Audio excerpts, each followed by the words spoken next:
अयोध्या की धरती से सीएम योगी का संदेश, हमें जाति, विश्वास, भाषा और धर्म से परे एकजुट होना है। जो राम भक्तों पर चलाते थे गोलियां, आज अयोध्या के विकास में बैरियर बन रहे हैं, उन्हें हटाना है। कोई भी मानवता और विकास में रोड़ा अटकाएगा, उसकी दुर्गति यूपी के माफियाओं की तरह होगी। उत्तर प्रदेश के सीएम योगी आदित्यनाथ ने यूपी समेत पूरे देशवासियों को बड़ा संदेश दिया है। उन्होंने लोगों से एकजुट होने की अपील की है, साथ ही किसी भी प्रकार से न बंटने की सलाह भी दी है।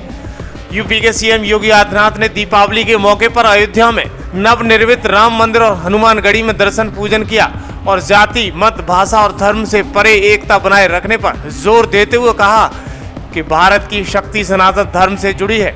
सीएम ऑफिस ने सोशल मीडिया प्लेटफॉर्म एक्स के जरिए एक पोस्ट में कहा है, सीएम योगी आदित्यनाथ ने प्रकाश पर्व दीपावली के पावन अवसर पर प्रदेशवासियों को हार्दिक बधाइयां और शुभकामनाएं देते हुए प्रभु श्री राम से उनकी सुख समृद्धि और मंगलमय जीवन की कामना की है। ताकतें जो आज भारत को कमजोर करना चाहती हैं, वे समाज को बांटने का काम उसी रूप में कर रहे हैं जैसे कभी त्रेता युग में रावण और उसके अनुयायी कर रहे थे। बहनों और भाइयों, नाम का अंतर है, काम उस समय भी उनका बांटने का था। आज के वे लोग भी उसी रूप में कोई जाति के नाम पर, कोई क्षेत्र के नाम पर, कोई भाषा के नाम पर, कोई परिवार के नाम पर समाज को बांटने का जो कुत्सित प्रयास हो रहा है, इसके माध्यम से राष्ट्रीय एकता और अखंडता को चुनौती दी जा रही है।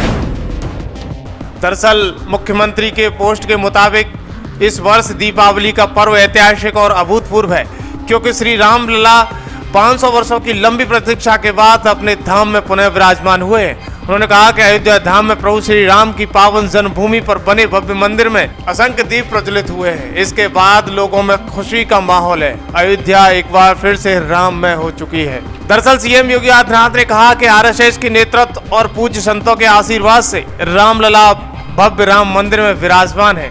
उन्होंने कहा कि सरकार ने अयोध्या के नागरिकों और संतों की इच्छाओं को पूरा किया है और अब सभी को इस विरासत को कायम रखना चाहिए। जाके प्रभु दारुण दुख दीना, ताके मति पहले हर लीना, और यही त्रेता में हुआ था।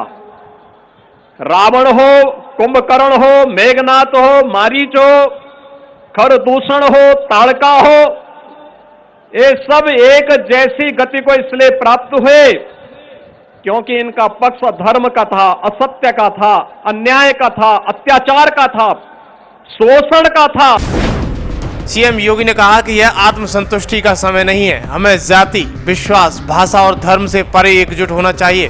विभाजन हमें केवल कमजोर करेगा। आदित्यनाथ ने कहा कि बजरंगबली की गदा सनातन धर्म की रक्षा करेगी और भारत के लोकाचार पर किसी भी तरह के खतरे से सख्ती से निपटा जाएगा।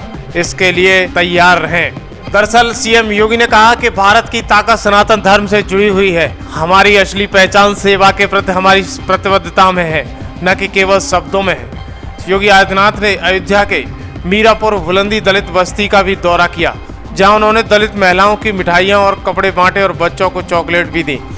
इस दौरान लोगों में काफी हर्षोल्लास था। सीएम योगी उनके दरवाजे पर पहुंचे थे। दीपावली के इस पावन अवसर पर अयोध्या की धूमधाम देखी जा सकती है।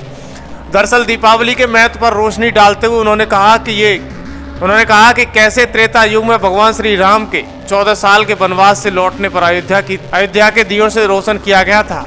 उन्होंने इस बात पर भी जोर दिया कि यह त्योहार जलते हुए हर दिए के जरिए ज्ञान, विश्वास और शिक्षा का प्रकाश फैलाने का संदेश देता है। सीएम योगी आदित्यनाथ ने कहा कि आशा है कि यह त्योहार राज्यों के लोगों और सनातन धर्म के सभी अनुयायियों के लिए खुशी, उत्साह और समृद्धि लाएगा। दलित बस्तियों में दीपावली मिलन कार्यक्रम के बाद मुख्यमंत्री अयोध्या के संतों से मिलने के लिए कार सेवकपुरम गए। उन्होंने दीपोत्सव के आयोजन में उनके सहयोग के लिए उनका आभार व्यक्त किया और दीपावली की शुभकामनाएं भी दी। मुख्यमंत्री ने उन लोगों को भी श्रद्धांजलि दी जिन्होंने राम मंदिर के लिए अपना जीवन समर्पित किया। अपने दौरे के दौरान उन्होंने श्री राम जन्मभूमि तीर्थ क्षेत्र ट्रस्ट के अध्यक्ष नृत्य गोपाल दास महाराज से मुलाकात की और उन्हें शुभकामनाएं भी दी।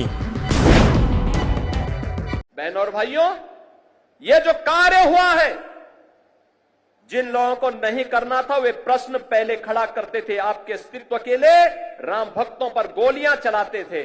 और आज जब विकास हो रहा है तो विकास में किसी प्रकार से बैरियर बनना है, लेकिन अयोध्या को छेड़े बगैर हम लोग इन बैरियर्स को भी हटा रहे हैं। ये बैरियर भी हट रहे हैं, ऐसे ही हट रहे हैं जैसे उत्तर प्रदेश को माफिया से मुक्त करके उत्तर प्रदेश को एक सुरक्षित प्रदेश बनाया गया है। सनातन धर्म के बैरियर को भी, सनातन धर्म के मार्ग के बैरियर भी हटाने हैं। जो लोग सनातन धर्म पर बार बार प्रश्न खड़ा करते हैं उनको मैं बोलना चाहता हूं, सनातन धर्म ने कभी किसी का अहित नहीं किया, किसी का अहित नहीं किया, सबको गले से लगाया। दुनिया की कोई ऐसी जाति, कोई ऐसा मत, संप्रदाय, सेक्ट नहीं जिसकी विपत्ति के समय सनातन धर्मावलंबियों ने उन्हें शरण दे करके फलने फूलने आगे बढ़ने का अवसर न दिया हो। विश्व मानवता आज भी इसके प्रति कृतज्ञता ज्ञापित करती है, लेकिन इस सेकुलरिज्म के नाम पर राजनीति करने वाले लोग आज सनातन धर्म पर कुठाराघात करके न केवल सनातन धर्म और भारत की आत्मा को लौलुहान करने का कार्य कर रहे हैं, बल्कि इसके नाम पर भारत के अंदर आतंकवाद और नक्सलवाद को लोग बढ़ाना चाहते हैं। क्या नक्सलवाद और आतंकवाद को हम बढ़ावा देना देंगे? फिर भगवान राम के 14 वर्षों के वनवास का परिणाम क्या है? और फिर बजरंगबली का मतलब क्या है? राम काज कीने बिनु मोहि कहां विश्राम। और हम लोग भी विश्राम नहीं लेने वाले हैं तब तक जब तक कि सनातन धर्म के मार्ग में जितने भी रोड़े हैं, जब तक इनको नामो निशान इनको समाप्त न कर दिया जाए। जो भी मानवता के मार्ग में, विकास के मार्ग में बैरियर बनेगा, उसकी वही दुर्गति होनी है जो उत्तर प्रदेश के माफियाओं की हुई है।